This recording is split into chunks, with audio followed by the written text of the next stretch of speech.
I thought that first half, and I know people have spoken about it, but probably not enough.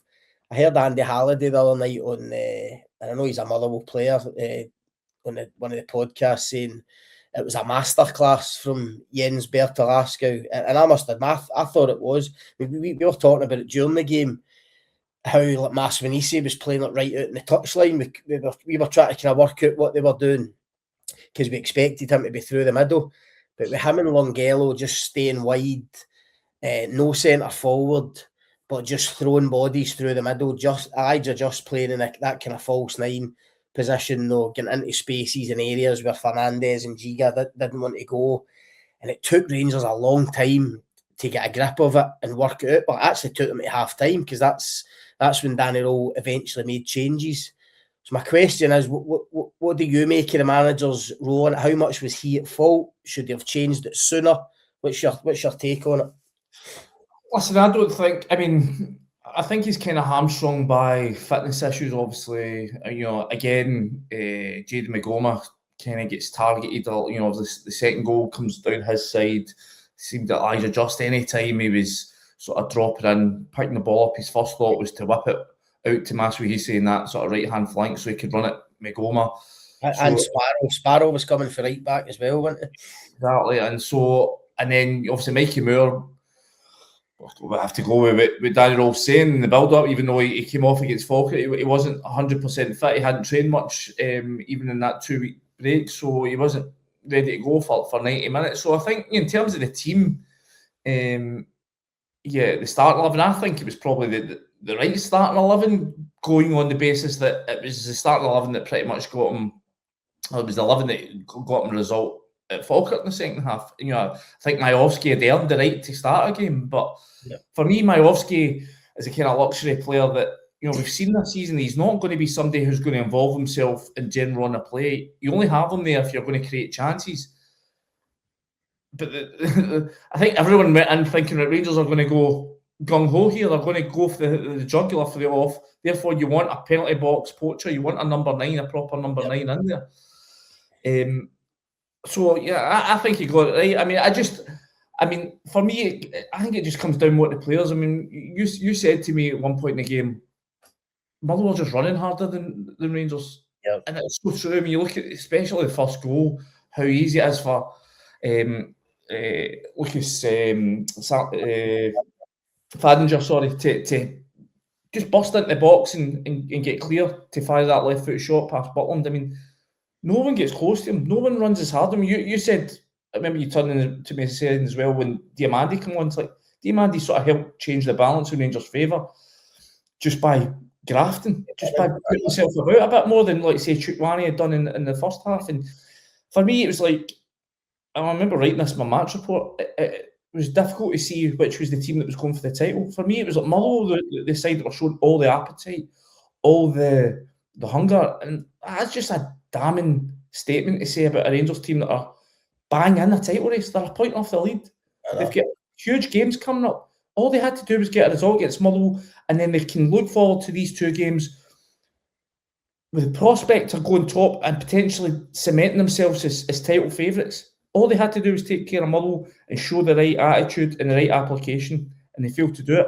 Can you pin that on Danny Rohl? I'm not sure. As you say, this is something that we've been pointing at, not just this Rangers team, because it's a vastly different playing squad, but I mean, it's been 4 or 5 years, so there's certain individuals in there that really need to take a look at themselves because they had the opportunity, it was there in their hands, and they let it slip.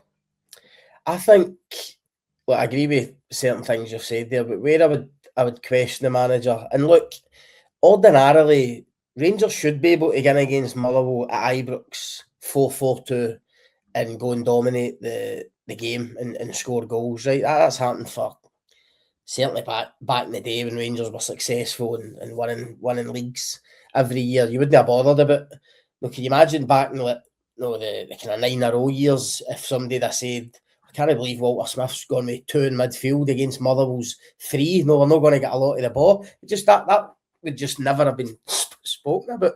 However, you're talking about a current Rangers group and current situation where I remember after the game at Fir Park, the last game against Motherwell, when Rangers could only get a draw against 10 men.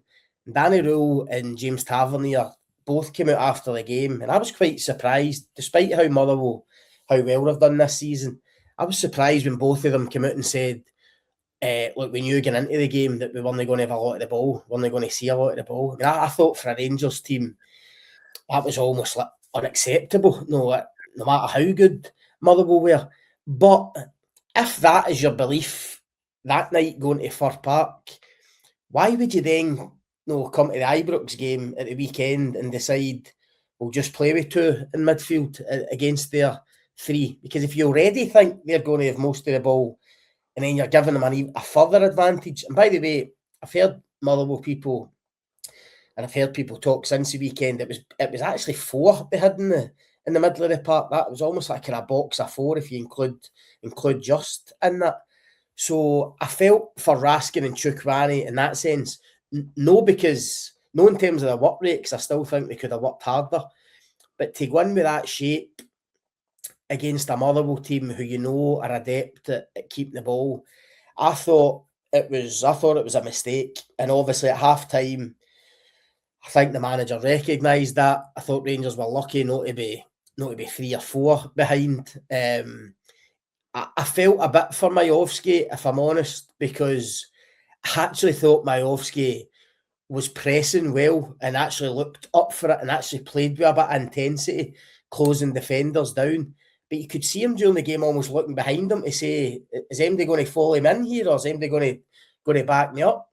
And at half-time, Rohl probably didn't want to take him off because I say he had worked hard in the game, but they had to change the shape. So somebody had to be sacrificed. And they obviously tinkered with it. Asgard was kind of dropped in deeper onto Elliot Watt, basically, who was kind of running the game for Motherwell along with Slattery and Fadinger. And Rangers get a bit more of a grip in the game, and obviously they get the 2 goals. But as you touched on earlier, you still never felt Rangers were totally in control of the game. It was just a bit, the crowd were behind them and it was needs must, it was desperation. Let's get balls into the box. They get the 2 goals. But even then you felt they were susceptible, they were vulnerable, and I just didn't think they deserved anything for the game. I thought they paid the price for a really poor first half performance. And as you say, it now leaves them an absolute mountain to climb. What I'm just saying that, Scott, is just finally you're talking about the pressing there. I mean, like, I was at Tynecastle last week when Hearts beat Motherwell, and I thought Derek McInnes did a really bold thing in front of his own fans, which is not easy because Tynecastle is a bit like Ibrox in the way that the fans can make demands of their team. And he basically said, when the goalies get the ball, when the centre backs get the ball, I don't want you pressing. I want you sitting off in your shape and force them to go long. Because that's what they really want to do. They're wanting you to press, and once you press, the hole that you just left, that's where they're going to work the ball into, and that's where they're going to kill you. Yeah. Rangers, obviously, I think that's a difficult thing to do at Ibrox. I think Ibrox would go bananas if you're sitting there going, right, Callum Ward, you stand in the ball for 10 seconds before launching up the park.